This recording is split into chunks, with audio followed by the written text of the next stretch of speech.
Hi, how are we doing? Why don't you have a seat right over there for me? Did you find the place okay? I hear you arrived via postal service. I hope it wasn't too rough. I hear you made some pretty big claims, judging by the specs sheet. You say that you want to inject this powerful gaming rig with extra cold using Predator FrostCore technology. Care to explain a little bit of that? You know, this is the big selling point for this laptop, this silly removable drive bay where you can swap it out with this Cooler Master FrostCore, I think is what it's called, the Predator FrostCore, I should say. You can slot that in, have an extra fan. Alright, so right here I've got an offline match in CS2 loaded up here, deathmatch. My sensitivity is a little bit on the high side. We can fix that though. And we're going to see how this thing does. Right now I have it on the recommended preset, which is the high preset graphics settings, and you can see there it did stutter a little bit. This computer handles this game pretty well, I won't lie. But yeah, you can see now I guess it's finished loading everything in. It's fine. Right now I don't really want to test, you know, the playability or anything like that. I want to look at the temperature, which is what we're going to do, and my utilization is like 40% for both the CPU and the GPU. So we're going to tab out really quick and see my maximum temperature that I've reached is 74 degrees for the CPU, and the GPU is 80 degrees hotspot. So what I'm going to do now, I played a little bit before what you just saw, but I got it warmed up, and we hit 74 for the CPU and 80 for the hotspot GPU. I'm going to restart hardware monitor and swap out the Blu-ray drive for the FrostCore thingy bob there. Go ahead and start that back up again, and we will eject the Blu-ray drive. And I need a little bit extra cooling here. I'm going to inject my rig here with some extra cold air. Now we'll get back into the game a little bit and turn that sensitivity back down.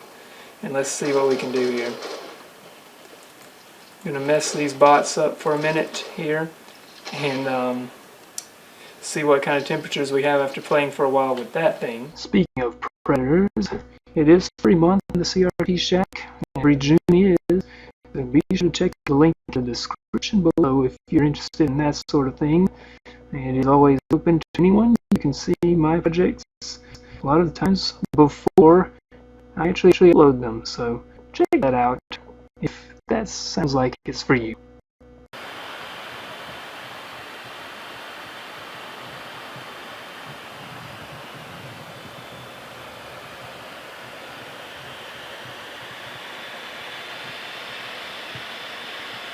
So there you go, that's pretty quiet right there.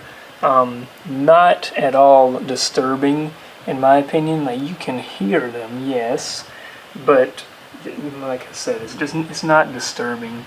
As I said, it's not like totally silent or anything like that, but it's nice. It's not a high-pitched like whining sound like some laptops. It's not just really loud, it's not like a hairdryer or anything like that. It's just sounds like computer fans, kind of. So let's tab out really quick here and see our temperatures.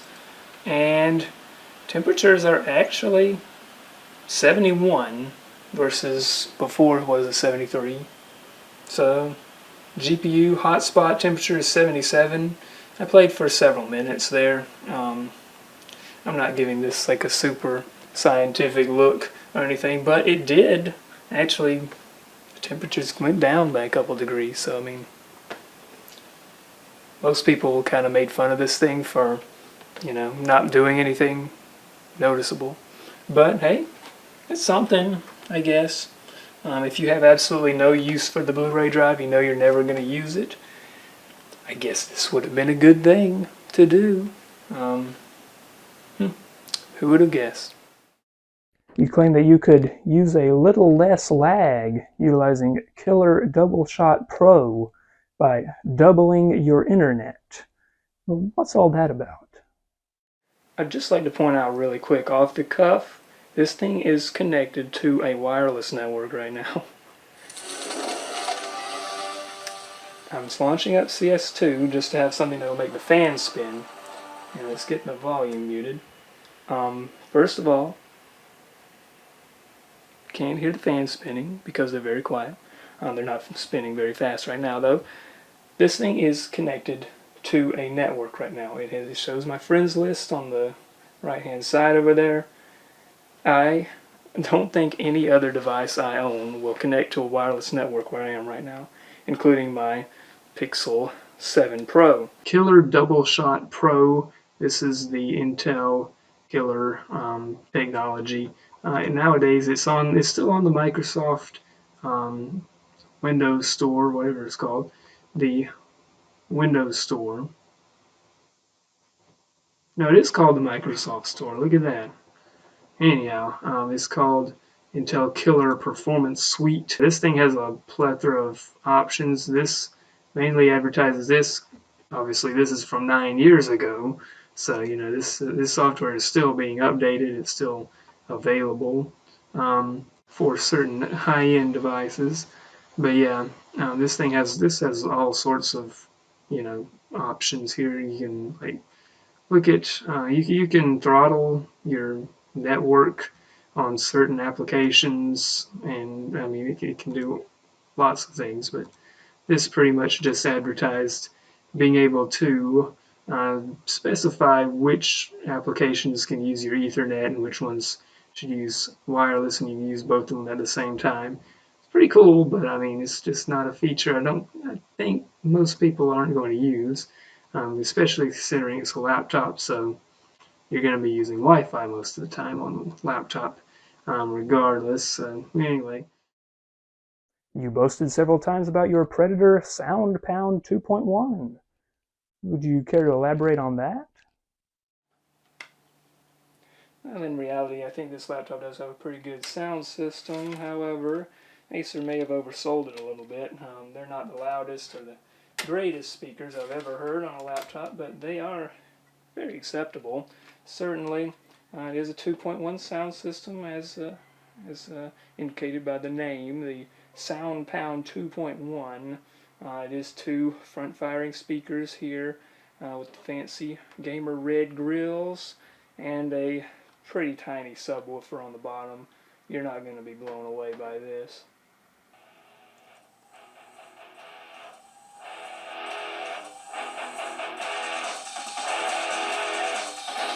Half volume.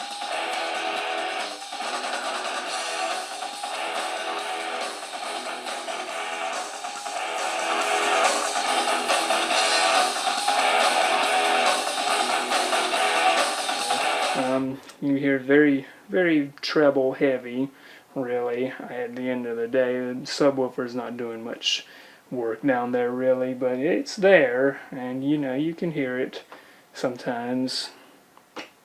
It is loud, though, so that's more than we can say about some laptops.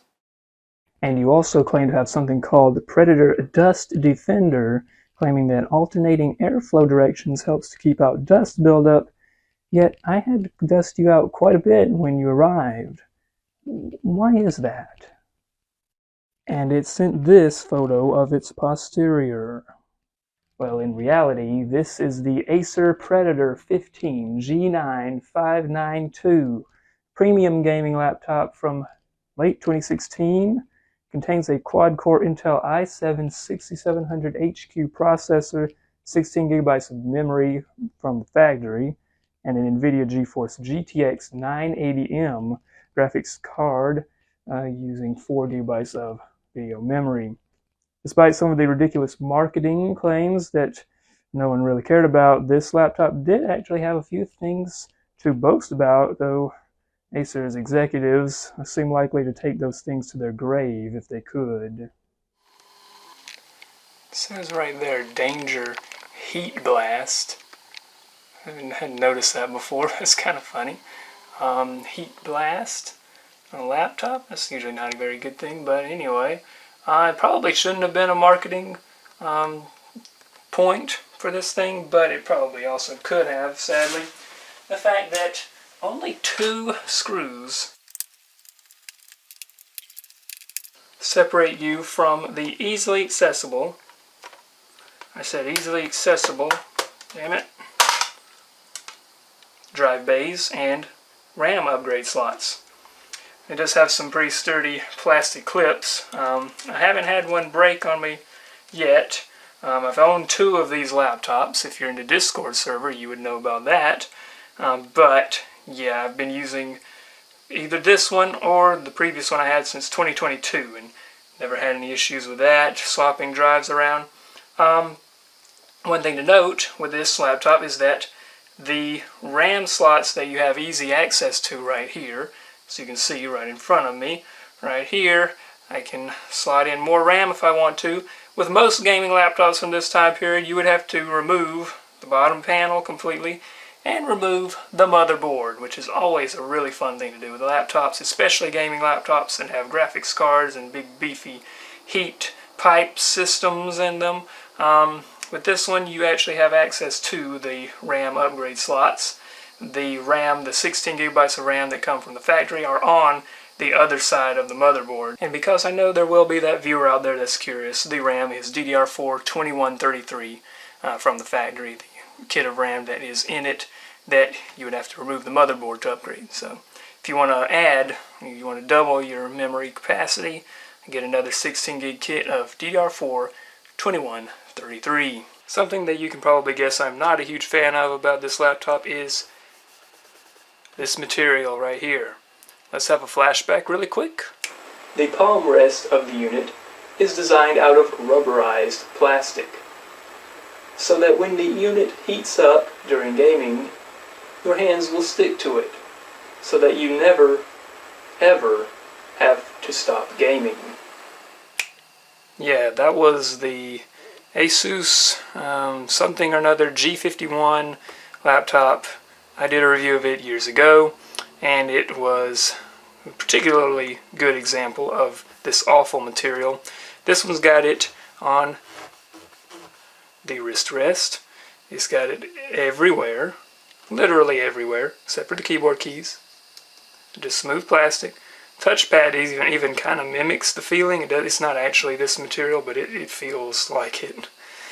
It's up here on this part. Everything you see here is like that up here.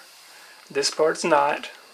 The top of the lid is. You can probably see some of the effects of this right here. Well, that looks weird on camera. I don't know what's going on there, but anyway. And yeah, the bottom is that material as well. The entire bottom of the laptop, the sides, the front, everything is that material. I still don't know exactly what it's called. Rubbery, plasticky, weird, awful material. This stuff will, of course, show every mark that you make in it. Over time, it'll turn kind of a yellowy color if you let enough of your skin oils soak into it. But enough of the negatives. How about something positive? With this laptop, well, here's something positive for your ears anyway. Let's cut the light off and enjoy a little bit of nice stuff for a change.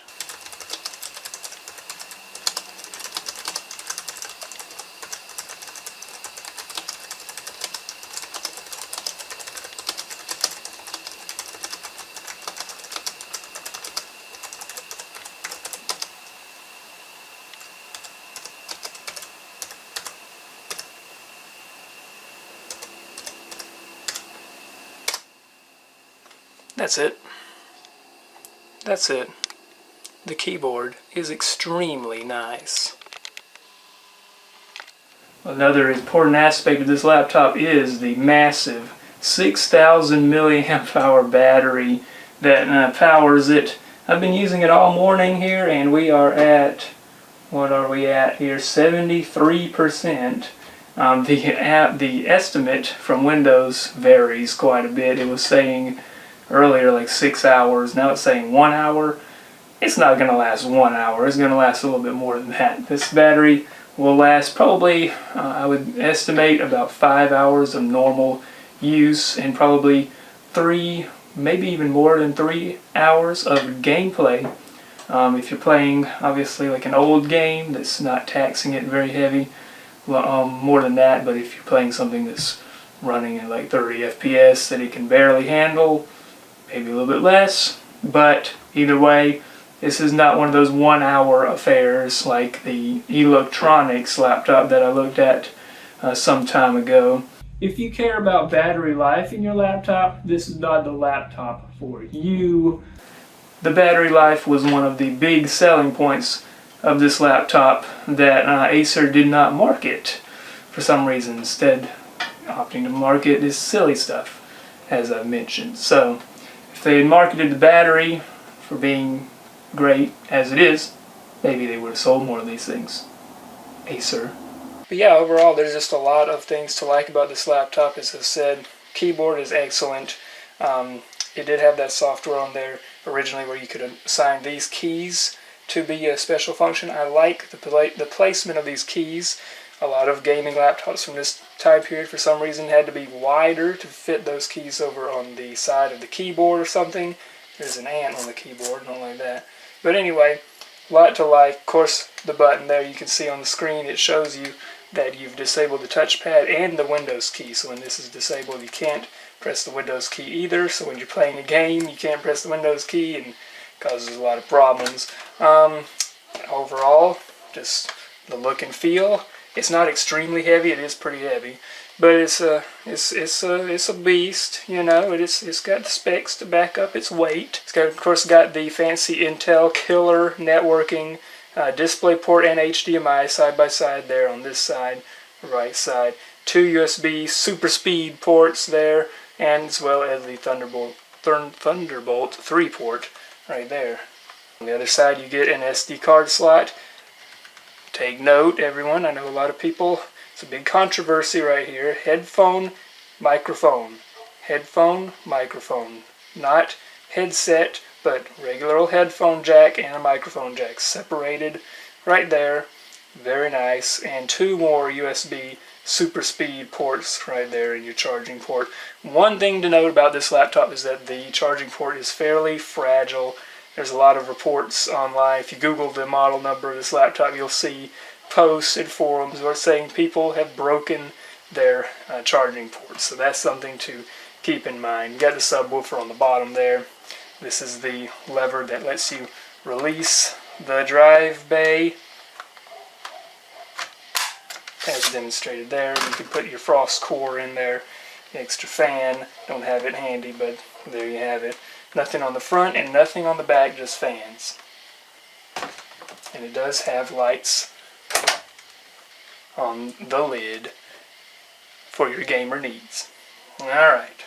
But yeah, as I think I've demonstrated here pretty well, this thing has some really nice features, all bundled into a nice, you know, not gigantic 15.6-inch gaming notebook, full-size keyboard.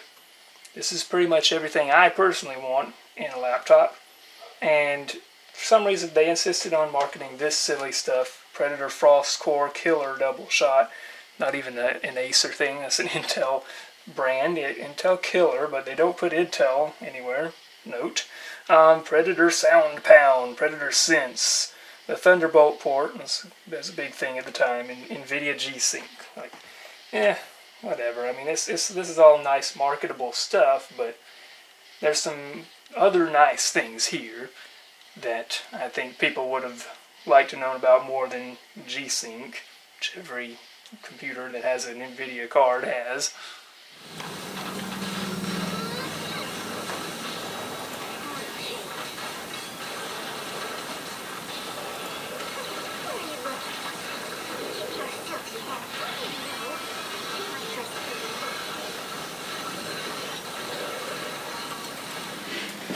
Well, that's the story of the Acer Predator 15 G9-592 gaming notebook from 2016. Had a lot of interesting things going on.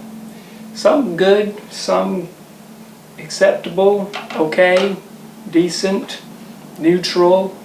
For some reason, Acer decided to take the second half of that, the neutral, boring stuff, and try to hype it up as much as possible while completely ignoring some of the legitimately cool things that you can do with this laptop. Really just choosing the Intel killer wireless stuff to really hype that up. I mean, that's not even an Acer thing, that was just an Intel software thing. Just not something that really sells gaming laptops. Maybe a high-end business notebook or workstation notebook, but not a gaming laptop. And yeah, it's a shame because this thing's actually pretty cool. All except for that. And besides that, this is probably my favorite gaming notebook that I have owned. So it gets the CRT seal of approval, I suppose. So thank you for watching, and stay safe out there. Watch out for these things.